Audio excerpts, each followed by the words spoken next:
once again to the Phoenix Center's annual Telecoms Symposium. We put together a great show. We really appreciate you giving the bazillion of telecom conferences out there that you chose to join us this morning. We appreciate you coming.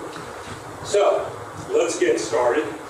As we usually do, I always do the State of the Phoenix Center real quick to let everybody know what we've done this year. Okay, so what have we done this year? We've done, let's see, 8 scholarly papers. 3 of them published. George remains in the top 1% of authors downloaded on the Social Science Research Network.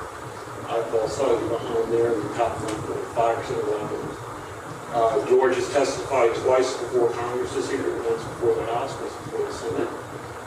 We've had many significant citations by policymakers. I think the more significant, which I would highlight right here, is that the FCC and the 16th CMRS report decided our competition effort on running the second paper model would actually break the link between the market shares of the industry performance. That is a very huge concession by the FCC. It's varied, but it is in fact in the report. We've had significant citations in the academic literature, significant press hits. I was at C-SPAN this year. We argued with Telecoms to get on this one webinar series to try and walk through some of our papers. We did a lot of other conferences here. George last week did a thing in New America. He did it this week. Really punched in more telecom conferences. I'm going to be doing a great debate at PLI on Friday. We thought this was actually kind of funny. As you know, we don't file our papers at the FCC. We just post them on the webpage. And we did a paper with some of the T-Mobile felt so threatened by actually hiring outside movements and outside counsel to file some in the FCC's record. Again, for the paper was just filed on the webpage. So I guess somebody thinks their work is relevant. Let's see. In 2013, we received over 900,000 hits, which is impressive. Our blog, we did about 21 blogs so far. We received nearly 5,000 reviews. We've got over 2,000 Twitter followers. One of the big events that we did this summer was our Rooftop Policy Roundtable. We're the only think tank that actually does a good cigar dinner. It's always a lot of fun. We believe that good telecom policy is best sitting around with friends, usually drink in hand, cigar. Was that here? It was here. It was on the roof of the University Center, University Club here. We had Commissioner Pai give a panel. Then we had a really terrific panel afterwards with a bunch of experts. And what was funny about this was we're doing the second panel, and all of a sudden I start seeing people taking pictures of the panel. And as photogenic as we all may be, I was like, well, this is really weird. Why are people taking pictures of the panel? And when I got home, this was on the Twitter feed. Storm gods were coming to do this. So what ended up happening was we were doing the panel, we're having a great time, and all of a sudden the rain started.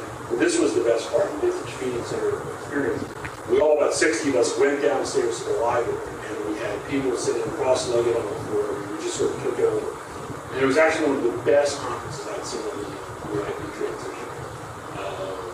Bob Quinn, Joe Dillon, Harold Phil, and Jeff Lane, and these guys just went at it, and it was fantastic. We were able to stick around, so that's always fun. Just recently, if you notice since the ending of my tan, George and I were just back from a trip to Thailand for USAID, where we started market-based mechanisms for spectrum allocation. What did we learn there? You may have an auction, but an auction will fail if you don't have a secondary market. So if you remember last year, I went to Peru, so it was me and a llama. This year was me and an elephant. And what was George doing? So, let's talk about today's conference. Again, we put together a really fantastic program. We appreciate it. So the conference theme today is Challenges for the Incoming FCC. And it's amazing, this May marks the 20th year that George and I are in the business. And of course, I'm looking down at Jerry and Tom Kaser going, man, you guys were older than we started. So, it is amazing in how much the business has changed. And I was getting ready for the symposium, occasionally we give out gifts. And this was a gift we gave out 10 years ago. It was a little Phoenix Center. It was your own RJ11 cord. So when you brought your laptop, you could plug in for dial tone when you travel. This was the bee's knees state-of-the-art technology, folks, which is probably why we moved on to work schools.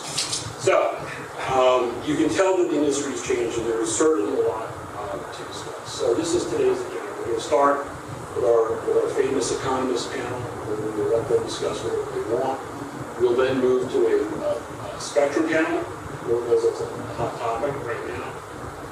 We'll then have a panel of seasoned veterans talking about the FCC's role in the 21st century. And then we will have our annual development ceremony with Commissioner McIntyre. So for all of you who want to do social media participation, our Twitter handle is @economics, and our usual Twitter hashtag for these events is PHXPolicy.